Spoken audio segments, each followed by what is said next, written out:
திருவள்ளூர் மாவட்டத்தை சேர்ந்த கல்லூரி மாணவி கோடம்பாக்கத்தில் உள்ள தனியார் கல்லூரியில் படித்து வருகிறார்.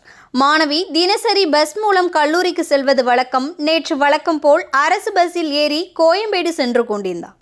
மதுரவாயில் அருகே பஸ் சென்று கொண்டிருந்த போது மாணவிக்கு பின் இருக்கையில் அமர்ந்த நபர் ஒருவர் திடீரென மாணவி மீது கை வைத்து பாலியல் ரீதியாக தொல்லை கொடுத்தார். இதனால் அதிர்ச்சியடைந்த மாணவி அந்த இளைஞரை மடக்கி பிடித்து சரமாரியாக அடித்து உதைத்தார். பஸ்ஸில் இருந்த மற்ற பயணிகள் வாலிபர்கள் தர்ம அடி கொடுத்தனர். இதனால் பெரும் பரபரப்பு ஏற்பட்டது. இது குறித்து உடனடியாக விருகம்பாக்கம் அனைத்து மகளிர் போலீஸ் புகார் அளிக்கப்பட்டது. போலீஸ் நடத்திய விசாரணையில் ஓடும் பஸ்ஸில் கல்லூரி மாணவிக்கு பாலியல் தொல்லை கொடுத்தது திருச்சி மாவட்டத்தை சேர்ந்த மத்திய வேளாண் துறை அதிகாரியான ராகேஷ் என்பது தெரிந்தது. அவரை போக்சோ சட்டத்தின் கீழ் கைது செய்தனர்.